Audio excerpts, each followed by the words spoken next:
Tessier, je travaille pour CGI comme architecte de solutions et également gestionnaire des services professionnels Microsoft pour la région de Montréal.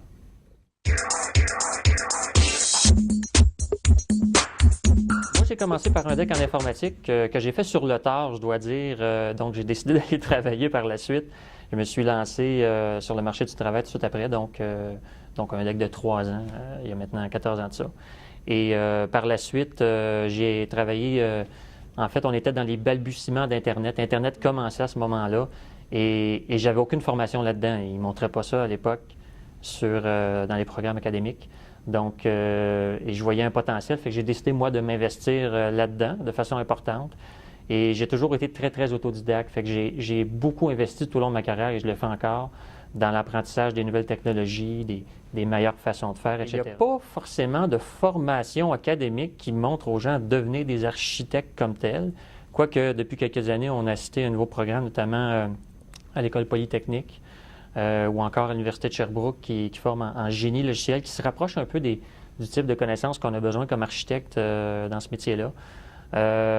Donc, ça devient plus un parcours qu'on prend par la suite. Mais initialement, bon, ça peut être quelqu'un qui fait un deck en informatique que j'ai fait moi-même et qui poursuit par après avec un bac ou une maîtrise. Fait que des spécialistes en architecture de solutions, je devrais plutôt dire, ont les différents profils, ont différents backgrounds dans mon équipe et dans ceux que j'ai côtoyés dans ma carrière. Donc, on a des ingénieurs, on a des gens qui ont des decks. Donc, ça dépend du parcours que tu as par la suite.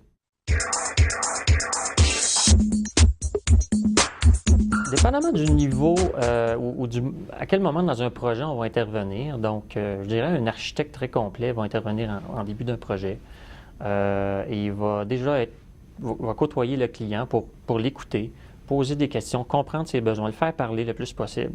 Et il va faire le pont avec les gens qui vont plus faire de la technologie. Il va même, dans certains cas, faire de l'arrimage avec les gens qui ont un profil plus d'analyse. J'ai fait de l'analyse en passant dans mon parcours également. Donc, beaucoup de développement, beaucoup d'analyse. J'ai approfondi les deux. Puis à un moment donné, l'architecte fait la colle entre les deux. C'est comme ça que je suis venu en faire de façon plus importante. Donc, c'est ça. Donc, l'architecte va faire le pont entre les besoins du client, va traduire ça en spécification. Et il va faire une solution qui est à haut niveau pour commencer. Faire un découpage. C'est quoi les technologies que je vais avoir besoin pour répondre aux besoins? Et être capable aussi de mettre un contexte puis être capable de communiquer avec le client. Qu'est-ce qu'on a compris de ses besoins? C'est un élément important. Sinon, le danger, c'est qu'on écoute et on part sur un projet qui va durer quelques mois et on documente ses besoins. Et à la fin, on livre une solution qui ne répond pas ou pas totalement à ses besoins.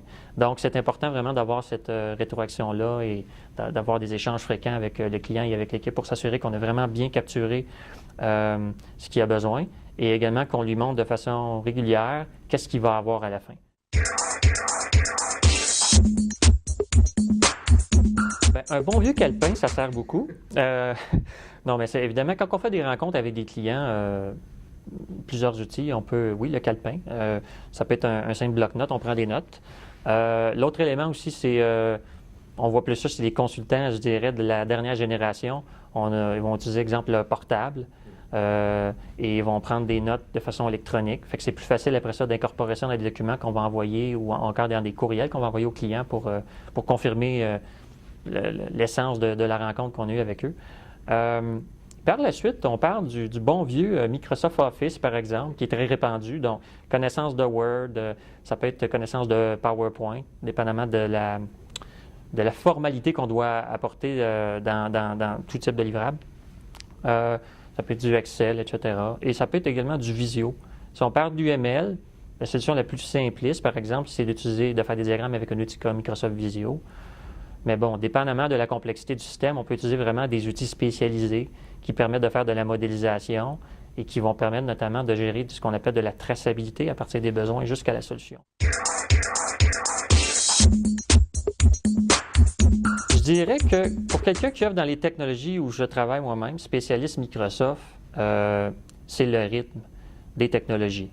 Donc, Microsoft sont connus pour ça. Quelqu'un qui aime vraiment le changement, changer de contexte souvent, changer de technologie, apprendre constamment, va aimer travailler avec ces technologies-là parce que Microsoft, ça va vite.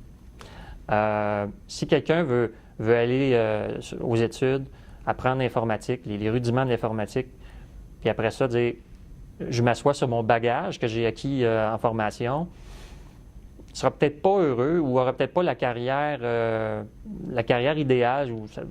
Ceci dit, idéal, ça dépend des gens, mais si quelqu'un veut vraiment travailler avec les nouvelles choses, etc., ne pourra pas juste dire, je sors de l'école, j'ai fait un diplôme quelconque et j'utilise seulement ces connaissances-là. Fait que ça demande beaucoup de temps de perfectionnement. Puis comme dans toute grande organisation, il y a une part que l'employeur va donner à l'employé ou aux membres pour se former. Mais évidemment, on s'attend toujours à ce que les employés fassent un minimum. Fait que quand on parlait de mon parcours, par exemple, moi, c'est un élément que j'ai investi beaucoup, beaucoup, beaucoup, mon auto-formation. Et si j'avais pas eu le même rythme là-dessus, je ferais peut-être pas la même chose que je fais aujourd'hui, puis peut-être que j'aurais pas été architecte après un certain nombre d'années, là.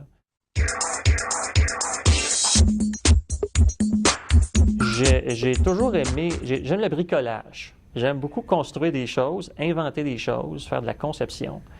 Fait qu'au même titre que quand j'étais développeur et que je ne faisais que ça, j'aimais construire des choses, mais à plus petite échelle, puis décider comment ça va marcher. Puis, exemple, un développeur qui fait, exemple, de la communication réseau va aimer prouver que son logiciel fonctionne et que le courant passe entre deux applications.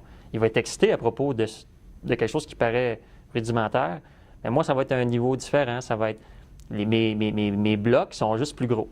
Donc, on va parler exemple de systèmes, d'applications qui ont besoin de communiquer entre elles, qui ont besoin de fonctionner. Des fois, on va parler exemple d'applications même qui sont distribuées chez différents clients, différents partenaires. Fait que la complexité augmente et c'est pour ça qu'on ne peut pas toujours être dans les petits détails. Je pense que ça prend vraiment une curiosité et un désir d'apprendre des nouvelles choses de façon constante. Un diplôme en informatique, ça s'entretient. Peu importe le diplôme qu'on a, je pense qu'il faut vraiment continuer à se perfectionner par la suite. Il y a des technologies qui sont un petit peu plus, je dirais, latentes, qui évoluent à un rythme moins rapide. Et quelqu'un pourrait se former, exemple, sur un progiciel qui date de plusieurs années et avoir des bonnes années devant lui sans avoir pour autant à se renouveler constamment. Fait qu'il y a un choix à faire à un moment donné de carrière à l'intérieur même des TI en fonction des technologies où on veut se spécialiser.